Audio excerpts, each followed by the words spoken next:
Can you hear me okay? Yep, and we are live. Welcome to Real Talk with Heather and Andres. I'm Heather with Head in the Clouds, bringing you fresh ideas and honest conversations.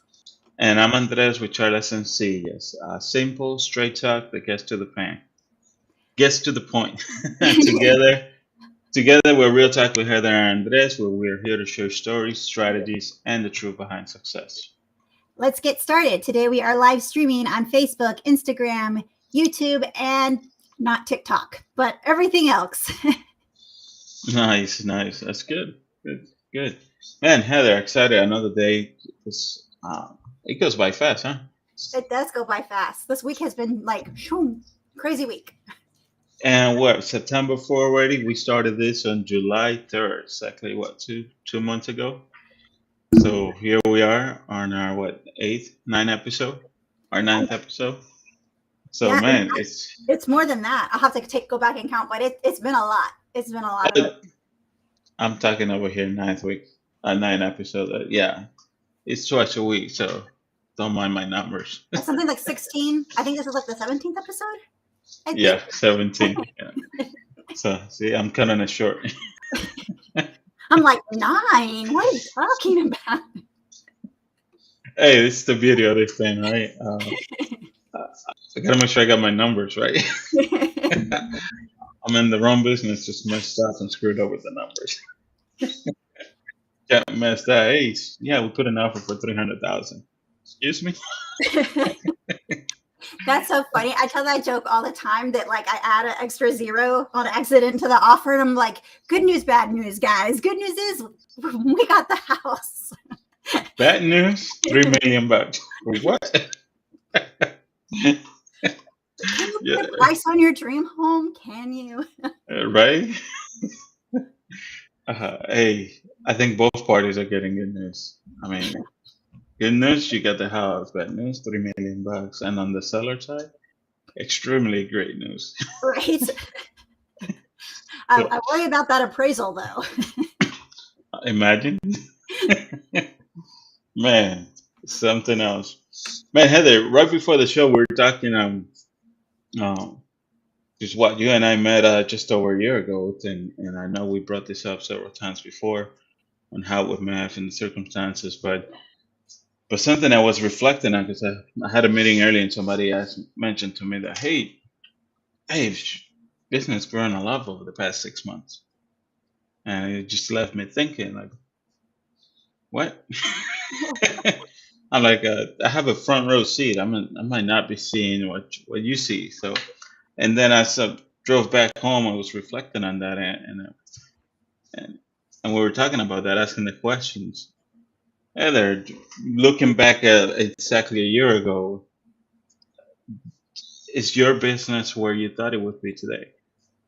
It's definitely not where I thought it would be. A year ago, this is not at all what I envisioned the direction of business going, not only for like, cloud and us, but also with the real estate side of things and with Tony's business as well. It's crazy how you have a plan and you have a vision and you have a goal in mind, and it doesn't always pan out to be what you think it's going to be. Yeah, things don't always line up the way uh, we envision, right? But it's one of those things that, like I shared a couple of weeks ago, I envision myself a few years, 30 years on the road, and and asking myself that did I accomplish my goals? And I was telling back to myself that yes, I did accomplish way more than I thought I was, way more than I put down for myself. And what do you think that is? Like when you look back and you feel like that vision you had a year ago and those things didn't plan out, but what other areas have you seen uh, growth in your business?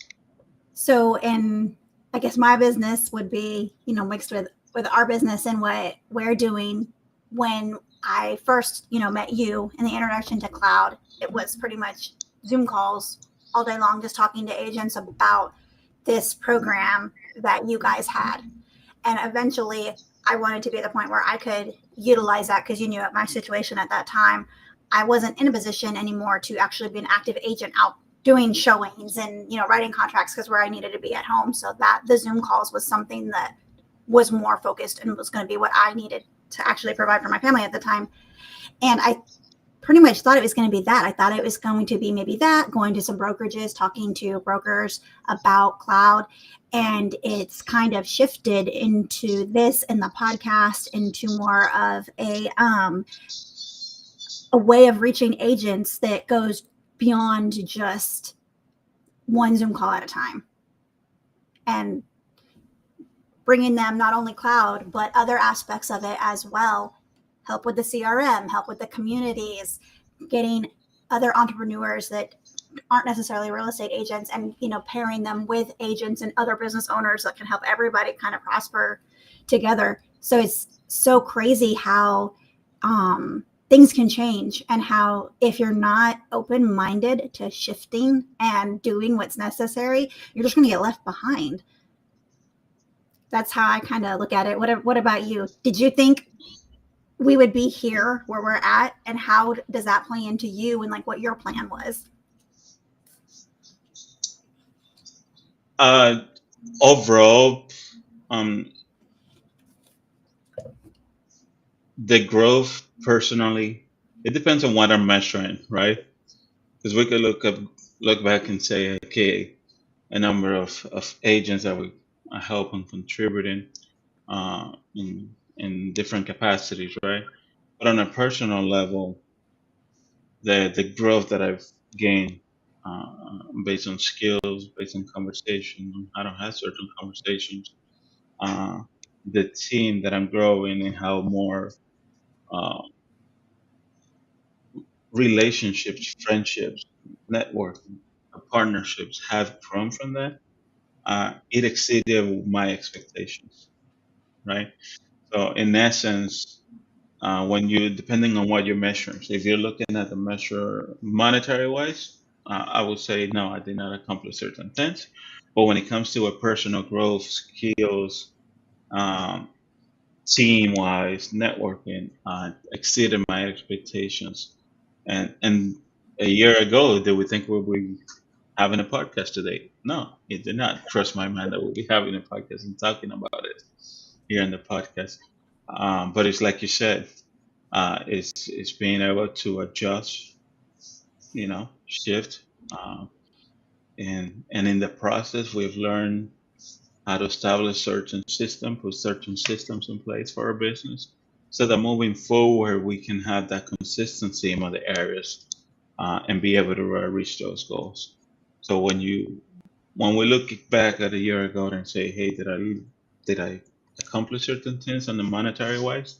No, but it allowed me to grow in so many other areas to now put the systems in place where we can reach those goals consistently moving forward and continue to expand in other areas.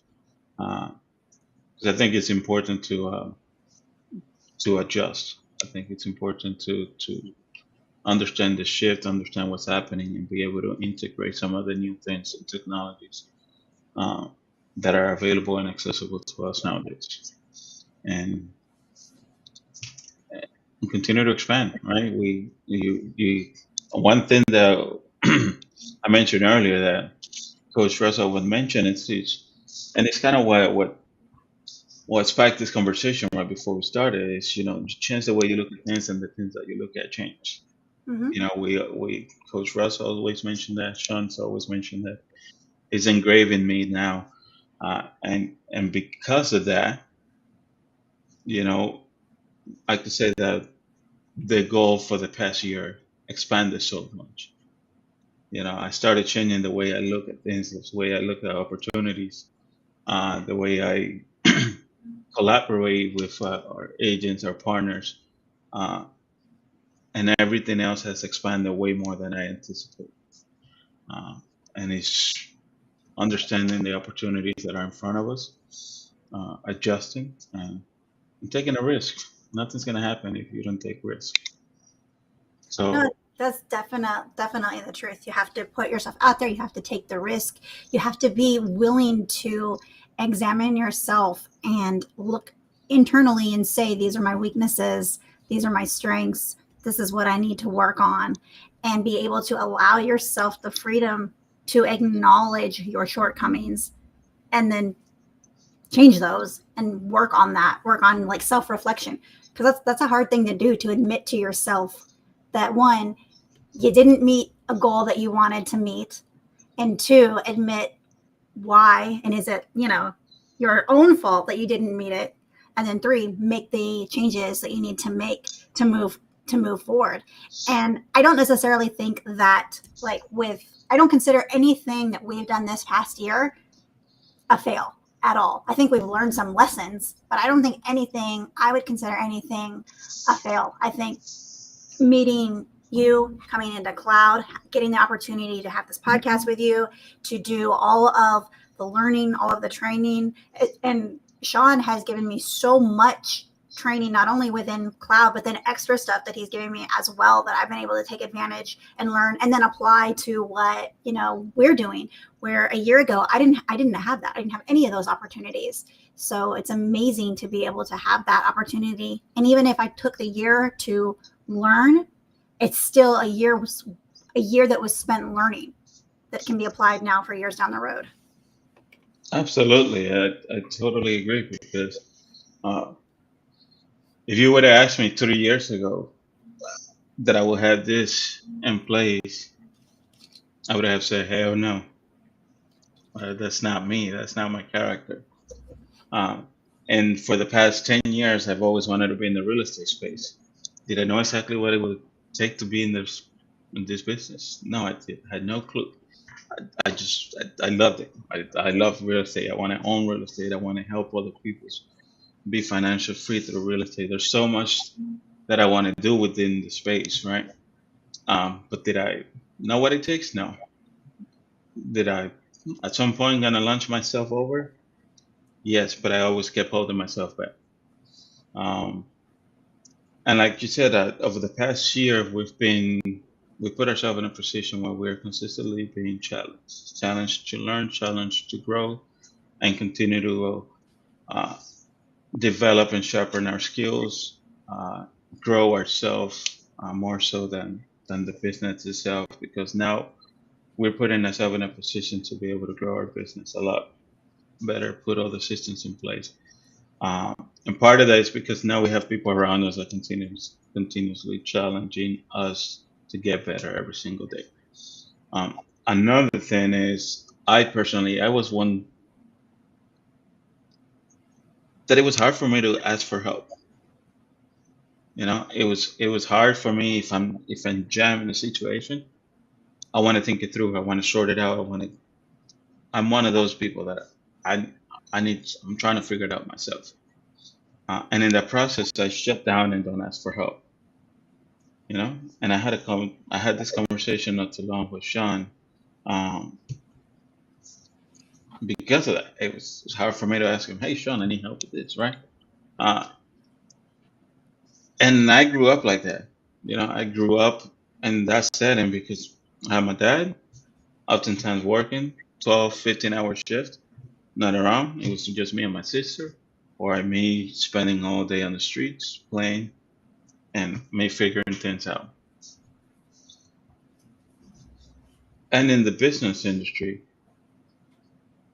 you have people around you that continuously challenge you, and they're here to support you. And it's great to see that, if just exactly what we want to do here in our practice, share our stories, right? Because not everything we're able to do alone, and to have people around us that continuously challenge you, helping you grow personally, develop your skills, your business. Just ask the question, and you'll be surprised that there's more people out there willing to help you, willing to contribute, and we've seen that since we started working together. You and I got connected. We did the call. Like, I bugged you for 2 months. Finally got in front of us, and I saw another version of myself looking to grow in so many areas, and I thought that brought us together, and here we are today. talking about it on the podcast. So, so yeah, in essence, I've grown a lot more than anticipated over the past year or so, and you know, great to be in business with the people around me, like yourself, Sean, Garrett, Coach Ross. So, And it's important who you do business with and who you're, trusting with your business, because if you're in a situation where you can't trust the people you work with, and I think we've talked about this before too. I've heard so many stories of not only real estate agents, but mainly real estate agents, from the example that I'm going to say, where they can't trust anybody at their brokerage. Like, they can't ask for help with something. They can't like ask somebody to show a house for them or anything like that, because they're worried that somebody's going to steal their leads or somebody is going to try to like take something from them. And it's all very cutthroat. And to me, that's just very sad to be in a situation where you can't trust the people you're working with. And I think one thing that's great about us is the fact that we're all so close knit. We're all there for each other. We're all just like a phone call away. And like, I won't go into like details on specifically what it was, but like, even like yesterday, you called me about something and you were like, hey, I think there's an opportunity for something here, but before we do it, we want to make sure everything's okay.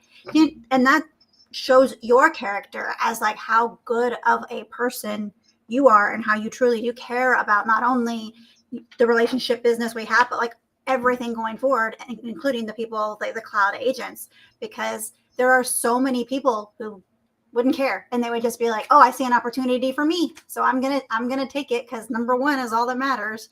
And they really just shoot themselves in the foot later on because they burn bridges doing that.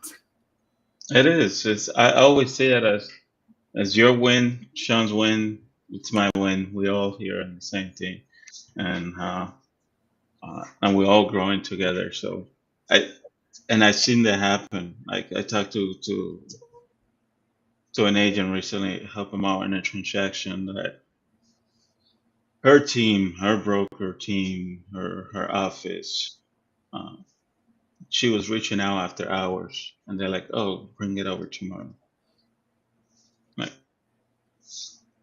having challenges in a transaction, he needs help figuring things out, and you tell someone, "Oh, give me a call tomorrow," or "Oh, I'm in a training," or "There's a training there." Like, it may take you a minute or so to to to to answer that question. You probably already know the answer. And yes, there's a strict hour. I always believe, you respect busy people's time. That's a must, right? And there are certain hours for things. But when you have an agent that is you clearly know is struggling in the situation, you know, um, find a way to contribute to that agent's growth to help them out, and I read many of those cases on Facebook. Yes, a lot of fake profiles, a lot of fake news there. Um, but I know for a fact that a lot of places, a lot of people are going through similar situations because it happens. It happens every day. You don't get the support. You don't have a team behind you. And like you said, some people are all in for themselves. And that's the reality of it. I just met with someone this morning. And I told you, she was in a very similar situation, particular place that at a certain moment, they noticed they were really after her business and not and and that was it. Nothing else matters but the business that she was bringing on the table. And unfortunately, had to go separate ways because they were not there for her best interest. They were not there to help her. They were strictly there for the business they can keep from her and then let her go. Yeah. That's exactly what happened. And it happens in many industries. So yeah, it's interesting because thankfully we're here today, and it's because of the relationship, the bonds, and the committed to helping each other growth and continue to expand that we have. It goes a long way. It really does. And I think that shows to the agents of cloud as well, because they truly do see that we're here to help them. Like when we do a strategic interview, one thing that I really like, and it takes the pressure, I think, off of everybody in it, is that we're not here to sell them cloud. We're not here to be like, this is what you need. This isn't the price. Buy it, buy it, buy it, buy it. We're not used car salesmen.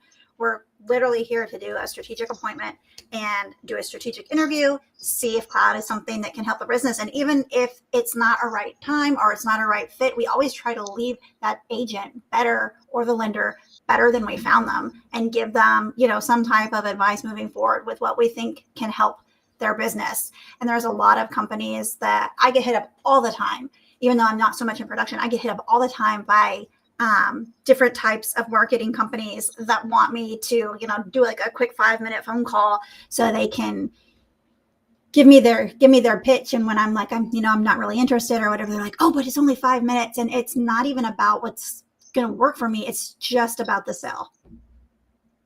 Yeah, I think someone mentioned to me the past week or so that there's another company that's doing exactly the same that we are doing. And I said, yeah, they could do exactly the same, but they're not going to be like us, because one of the things that makes us different from anybody is we have heart, we care, we love what we do, and we always put other people's interests first before our own. You can have somebody else do and provide the services that we do, but they're not going to do it the way that we do. They're not going to care the way that we do. And that's what separates us from anybody else. And It's you crazy. see that. Oh, sorry, go ahead. And you see that happening. So You do see that. The other day, I got a phone call, and so I have my personal house is listed right now for sale from my marital home, and it's on the market. It's for sale, and I got a solicitation call from a company. I won't say the name, and they said they were talking to me, and they were like, hey, we see you have, your home listed. And they didn't realize they were talking to an agent, that I was actually the real estate agent that had the house listed, even though it says that if they want to pull the listing, it says that the owner holds an active real estate license. But they were on the phone with me, and they were like, hey, we see you have your house listed. We'd like to send one of our agents out to talk to you and see what our agent can do that your agent isn't do, and see if you want to make a switch. That's not allowed here. You can't poach. So yeah, I was like, and what company do you work for? So I had the information. I'm not going to say it on the podcast, but yeah, that's you're not supposed to do that. So I'm very glad that we're not a company like that, because that's not ethical. Wow. And wonder how many times that happens. Oh, I'm sure a lot. I'm sure I was just one number that they were calling that day on the dialer. So I'm sure a lot. Yeah. I just read a similar situation on an agent asking for help because he had a barn agreement already established. And I guess the person showed them multiple houses, things like that. They ended up buying the house with another agent, even though they were under agent agreements. So he was looking for advice on what the next steps, and bringing it up to the court, because he was entitled to getting paid for that transaction. And you just bring this up in a similar situation. There's company out there making this happen, facilitating that to happen, when it's certainly illegal. Do you guys in Alabama have the protection period in your buyer brokerage agreements and your listing agreements? Yeah, we do. Agent. Yeah. Even after the contract expires, if our buyer's agreement expires, you have 30 days afterwards. If that lead buys a property, one of the properties that you showed them that they were interested in, and you can accommodate the dates, but the standard is 30 days or something. Yeah. But it happens. It does happen. It happens. It definitely happens, and it's sad, but that's the reality of the world. I mean, most people aren't looking out for everybody else. Most people are, in it for themselves. And this company obviously doesn't care. Either doesn't know or doesn't care. I'm not sure which one it is, but either way, the end result is still the same. They're not supposed to be doing it. Yeah. And one thing I wanted to say, I consistently check in with the agents for make sure that they're taking full advantage of the team behind them, making sure their accounts as well, making updates, um, and hold each other accountable. Like, because if there's one thing and you can get 20 leads, 40 leads, 50 leads, right? But at the end of the day, if you're not picking up the phone call and having those conversations with the leads, uh, nothing's gonna happen. You know, I asked one recently, "Hey, you got into a bar agreement. What did you do?" "Oh, I just picked up the phone and called them." I'm like, "Really?" It seems so But simple. It seems so simple, but it's not for a lot of people. It's not for a lot of agents. it's not. It's not. Like, look, yesterday I called this lead. I was sitting at the open house a few days last week. Yeah. Okay, so on I was there on a Sunday, and this lady came through, saw a couple of houses. They wanted more specific information about building one, and I said, you know what?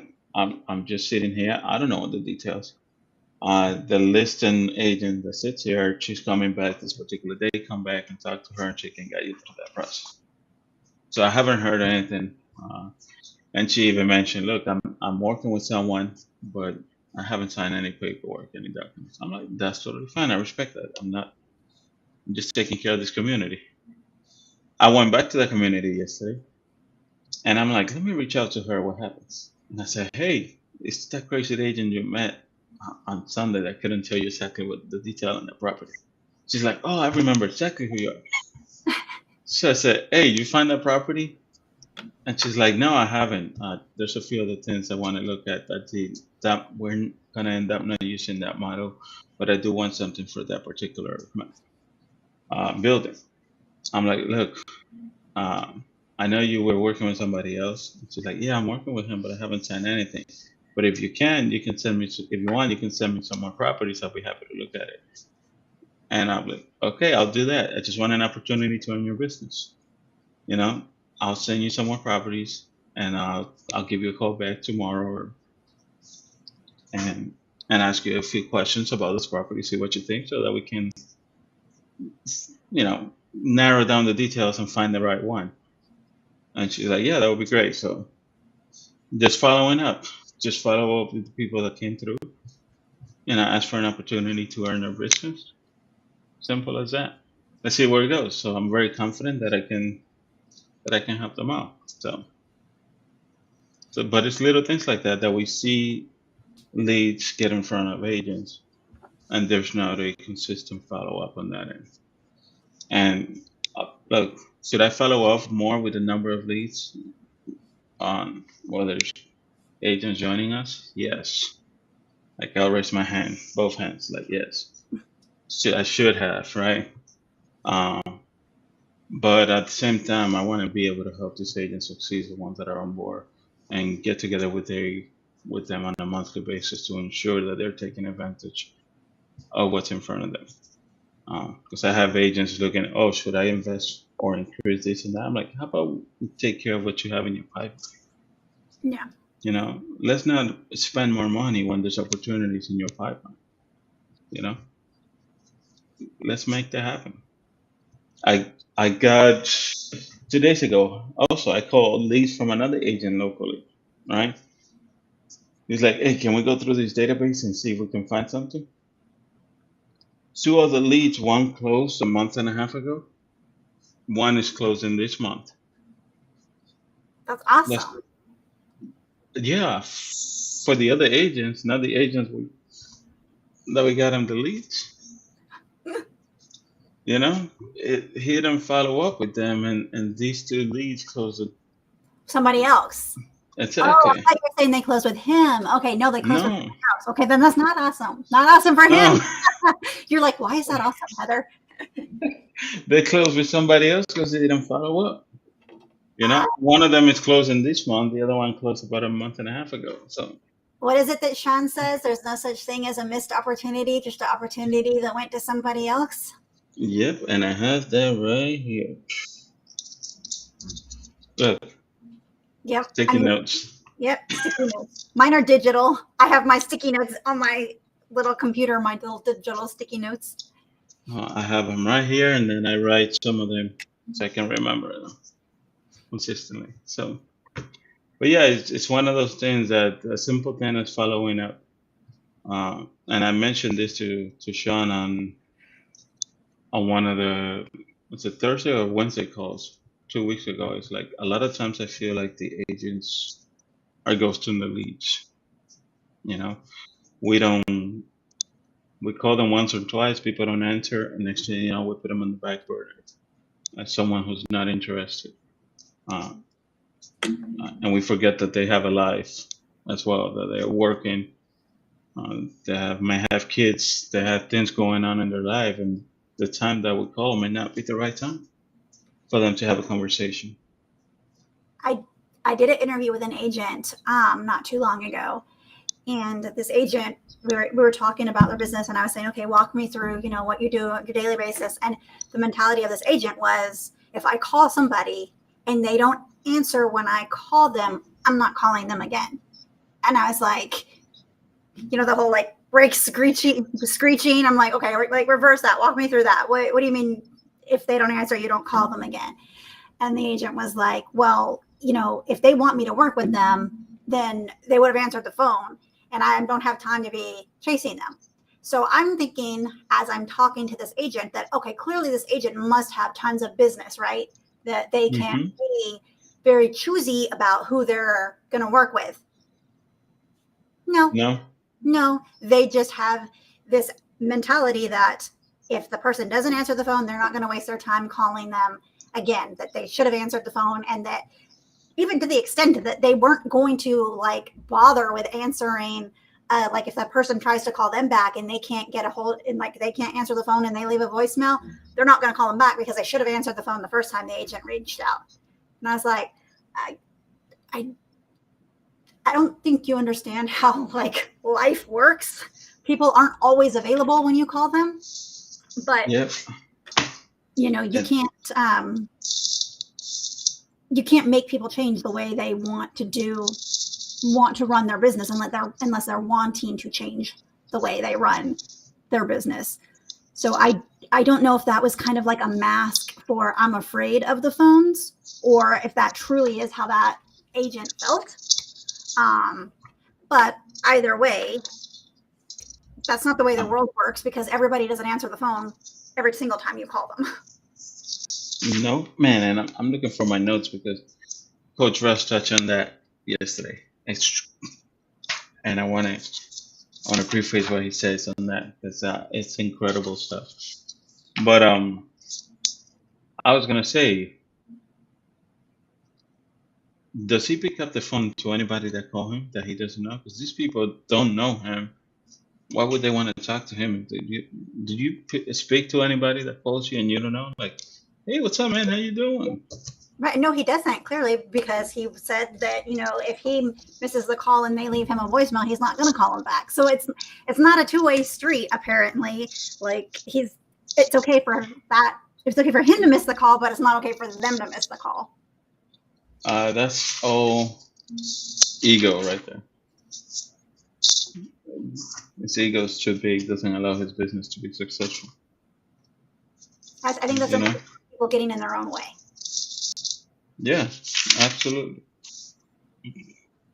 Yeah, and I'm sure I'll find these notes and I will bring it up again because we touch on that. A lot of times people don't get to certain things in their business or don't become the phone to call, and it's because of their ego. So that's a very good example there of what's happening. And I do know that phone anxiety is a very, very real thing. There's tons of memes and TikToks about the whole, like, you make a phone call, don't pick up, don't pick up, don't pick up. And then the person picks up and then they hang up because they're too afraid to talk to the person on the phone. And for me, that's something that I have a hard time like empathizing with or sympathizing with, because I'm not afraid of the phones. I've never been afraid of the phones. My very first real adult job was like a telemarketer. So, and then I was a debt collector. So I've been yelled at over the phone tons and tons of times. So for me, it's not a big issue. But I understand the fear because there are other things that I don't like to do. Like I couldn't get up and sing on a stage in front of people. I would be way too scared to do that. So if I imagine that kind of anxiety when it comes to answering the phones, I could see why they don't answer the phone. How about me? I didn't like talking to people. I grew up with very, very reserved, very quiet, just kept to myself. Never thought I was a people person, but the people around me thought otherwise. I'm like, what are you talking about? They're like, you talk to anybody. They're like, my wife, she always, every time we go somewhere, and she's the same way, she talks to people. But every time I go missing, she's like, oh, he's probably talking to somebody. He just finds people and goes talk to them and have a conversation. One time we went to a casino, a small casino, right? And she's out there playing, and I'm like, I got tired of the machines. I want to sit down in the lounge area. And I sit down and I was having a full-blown conversation with this gentleman about football and many other things in business. And I was there for a good 40 minutes with him just talking. And then on the outside in was his wife. And next thing you know, Ellie was on the other corner just looking at us like, they're just on their own world. and they both approach us around the same time. And they're like, yeah, they always find somebody to talk to. But but growing up, I didn't think that was me at all. Like very reserved about approaching people. Not me. I've always talked too much in school. They would move me to a different chair. Didn't matter. Whoever they set me next to, I would talk to that person. I got to the point where they put me in the back against my desk, face the wall, so that like I couldn't talk to anybody. That didn't work either. I just turned around and talked to like the closest person. So I was like, what are they gonna do next? Move me to the hallway? But So you're one of those always talking in class, huh? oh yeah, I was one of those always talking in class. And so now two of my daughters talk a lot, and they get notes sent home saying that they're talking too much in school. And I'm like, I mean, how am I going to be mad at them for like something I did and never stopped doing? So I'm like, can you just not talk so much? Bring it down a notch. My son was like that the first. There you go. I'm finally back into focus. I don't know what's going on with my camera. My son was like that his first 4 years in school. First to fourth grade, we were just talking a lot. But then he calmed down quite a bit, and now he's like, "Nah, I don't talk much." But yeah, it's interesting, right? Because growing up, if I tying this back out to what we were talking about Tuesday, growing up and the way we grew up and the memories with my mom's house. If I look back, I didn't think that the personality that I'm so thankful for the event that happens, right? Because we often say, our experiences shaped us into who we are today, right? Because if I look back and say who I was when I was a kid, I would not be sitting here, right? But because of everything that happened and how things happen, here we are today. So, and like we said earlier, a year ago, we did not think we'll have a podcast. Yeah, here we are talking about it live. So it's interesting to see the growth and one of the things that the coach was mentioning, and like Phyllis mentioned last week, journal. write things down, you know. Because later on you can sit down and put it all together. Like I used to write a lot back in high school, poetry. I wish I had all those books. I don't have any of the books where I wrote. I throw them away. I wish I could look back and see what I wrote and reflect on that. And who the hell did I write it for? Like, I don't remember anybody, you know? And, and I know I wrote once a letter for my mom that I still have it, that it was tough for me to write. And to this day, every time I read it, I cry, you know? And same thing when my dad passed away, I'm still trying to write something for him. And I cannot get, I put the pen on the paper and I cannot move forward. Like I've tried so many times and I bring that journey every time I go on a flight. I have that book with me so that I can try to write it on a plane. So that's how I started. I was going on a trip to Hawaii and I started writing uh, to him, and I stopped after like one paragraph. And Ellie was just looking at me like, "What? Why are you crying?" And I'm on the plane like just sobbing, and I could not finish it. I could not finish what I had to say. And every time I tried, maybe a sentence I get in there, and that's it. So I'll take a picture and see how many times I tried, because I write the days that every time I try, just to see how long it takes me to write the thing. So so important to write because it's, it not only tells a story, it tells how you feel at that particular moment. It You know, does. and I can sit here now and try to think how I felt 2 years ago. I'm not gonna remember exactly. There's so much power in the way you write things in that moment. You know how you just put it all on the paper and be able to reflect upon that and be grateful that you wrote it down at some point. It's So, important to so document it, to have it there and be able to reflect, like you're saying, even if it is an emotional journey for you now. Just if think about if you have kept all those journals, but we don't know in the moment when we're making decisions about things. Like I'm sure when yeah, you were like, yeah, I don't need these, I'm just gonna toss them. You didn't know that 5, 10, 15 years from then you were going to be like, damn, why did I? exactly. You know?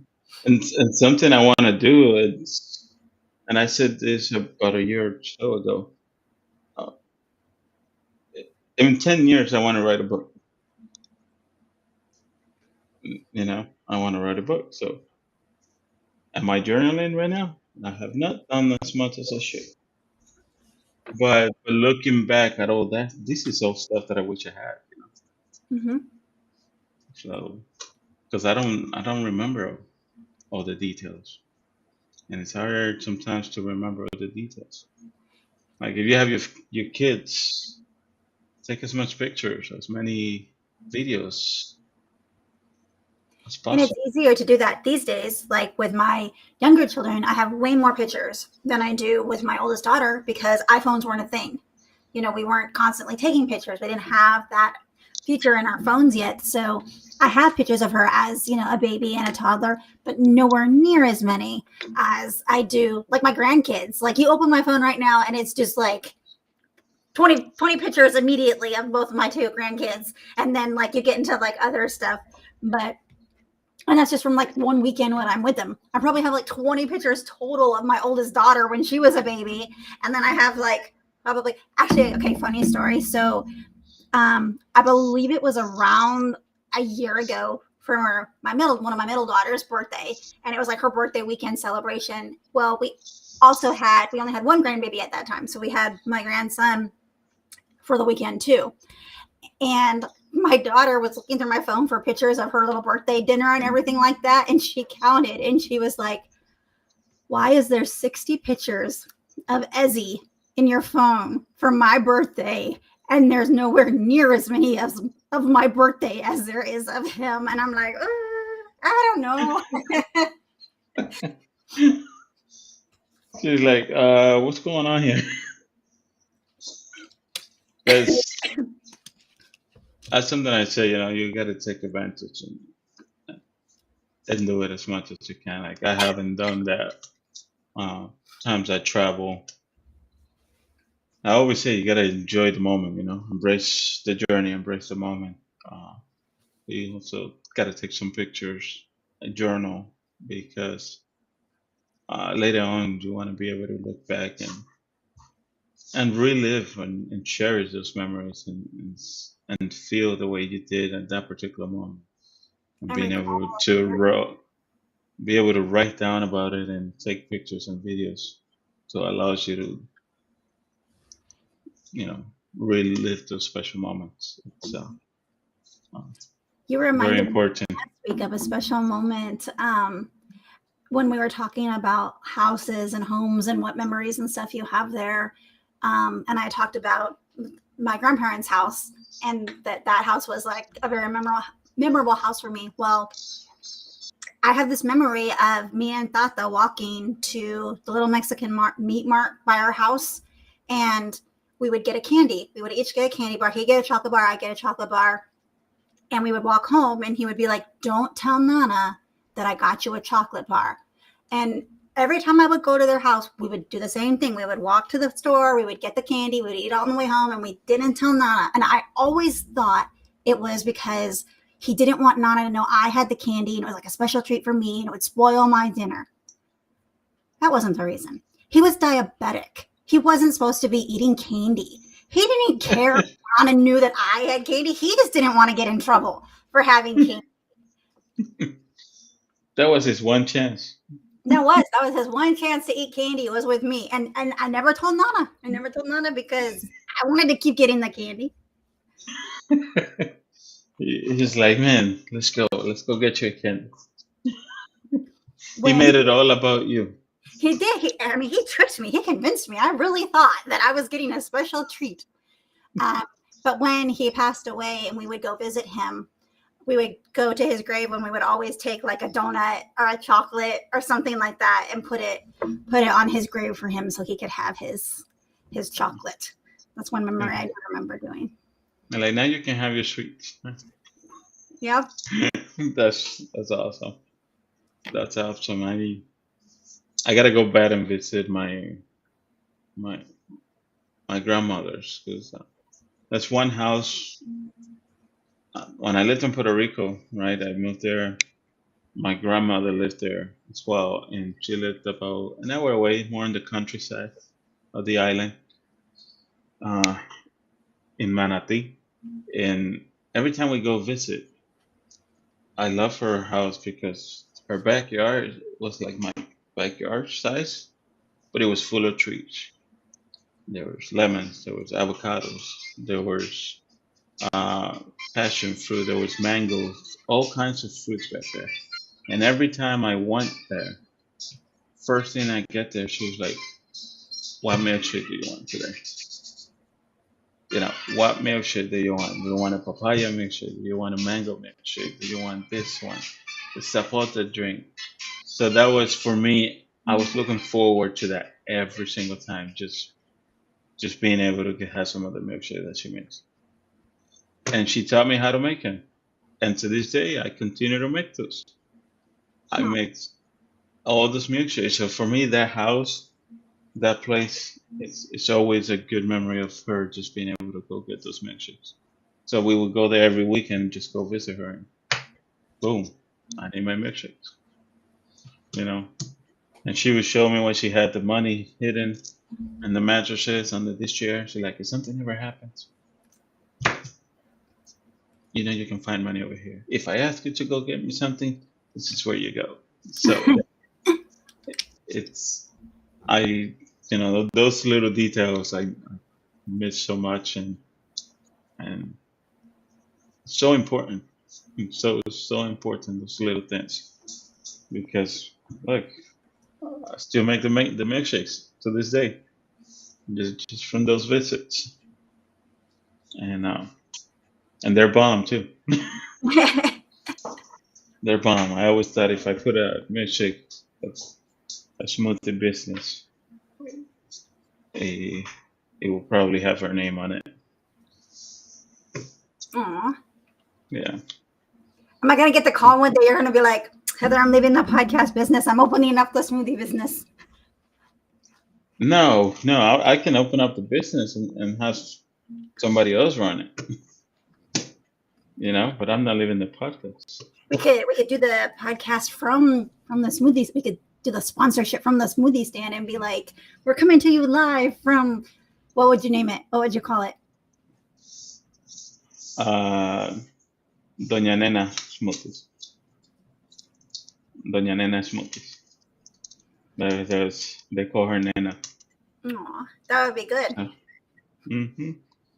So Doña Nena. I actually have on the Spanish podcast, I had this barbershop owner I want to interview and do hear his stories about how he got into the barbershop business, and we want to set it up at the barbershop. Get all the things in there and be able to do the podcast from there. Yeah, that would be awesome. That would be awesome. Because I'm curious. He's going through a long journey to get to where he's at today, and very successful business now. But it's been a roller coaster of things happening in his life and in his business in order to get to this point. So that's something I'm looking forward of putting together and making it happen. So I'm excited for that.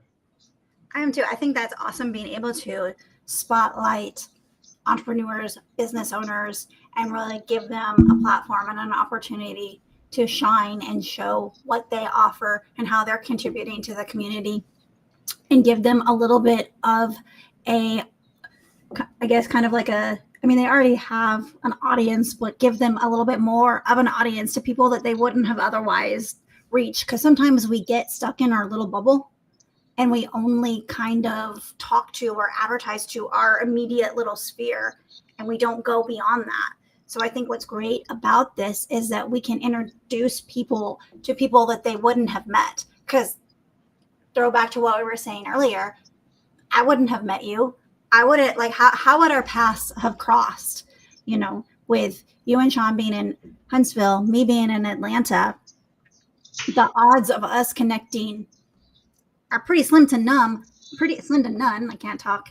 But because of a phone call, we were able to connect, and all this is done. So just think of the possibilities with people once we start having, like Phyllis was on, we start having more people that they connect with each other.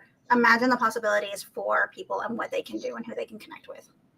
Absolutely. And for him as well, the number of people that go through the barbershop, you never know who's right next to you, right? I was just, last time I went to get a haircut, this gentleman comes in, he wants to set up an appointment. And I asked him, hey, I think I've seen that guy before. And he's like, oh yeah, he's the name of this restaurant chain. He's the owner of this restaurant chain and the owner of this and that. And I'm like, let me know when his next appointment is. I want to come in with the introduction. and I'm like, you never know who's right next to you, right? So I want to be, and that's one person. I said, make the introduction. I would like to get him on the podcast too, because I want to hear his story, how he got the restaurant chain started. But it's one of those things. You are comfortable in a bubble, in an audience, and sometimes you don't know who's right next to you, or you don't have certain conversations that could help each other grow your businesses, right? So yeah, I'm happy to set that up and making it happen, because I think that the more we share stories, the more people that we're able to connect, and in the process is helping others that are looking to get into his line of business, help them, inspire them, and get over the hump of what they need to. So yeah, it's little details like that. You never know, it's incredible. So man, it's just, you notice how time flies when we get on this show? It really does. We didn't even get to what we were thinking about we were going to talk about today and getting into the CRM and everything like that. But we really should just set a specific actual episode to kind of dive into that and do technology and stuff. Because I think these talks are important. I think it's important to talk about the past. It's important to talk about what you were saying about how you're journaling and how you wish you had that. It's important to talk about the things that Phyllis was saying and share that journey so that other people don't live your same mistakes.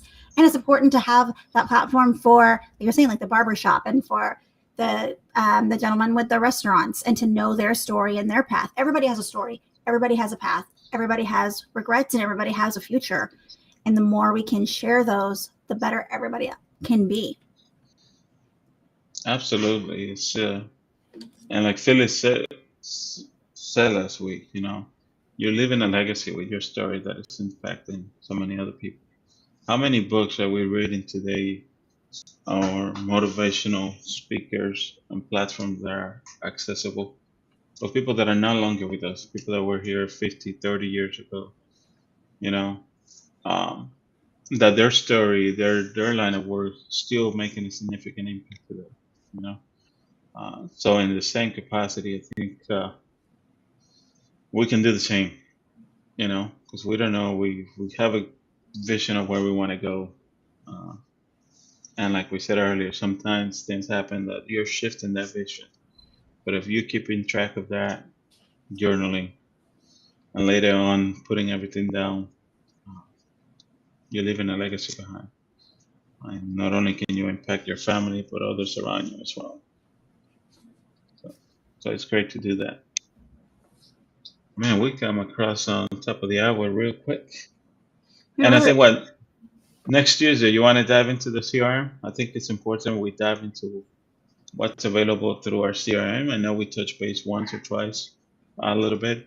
But again, we continue to find more and more ways to use it, more ways to facilitate your business, your communication with your leads, with your clients, whether you're in the real estate space or not. I think a CRM is really helpful to have in your business to help you manage your clients.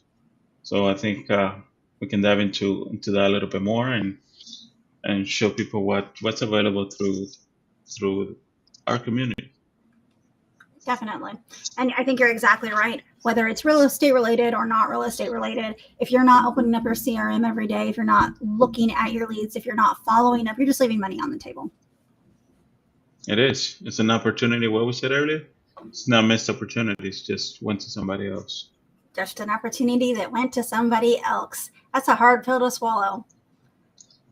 Definitely a hard pill to swallow. And it happens every day. It really does. Well, guys, I think that's going to be it for us today on Real Talk with Andres and Heather. Don't forget to like, subscribe, share, and follow. And you can scan the little QR codes here and follow us on all your favorite streaming channels. Anything you want to add before we hit the end stream button, Andres? Absolutely. If you are in any type of business, you want to share your story, please let us know. Go to realtalkha.live, fill out the application, and we'll be happy to get you on board and hear your stories.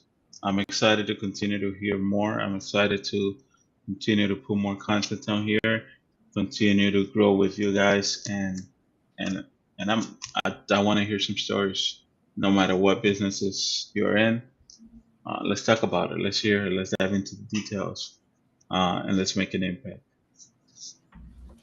All right, guys. We will see you guys next Tuesday, 11:30 Eastern Time.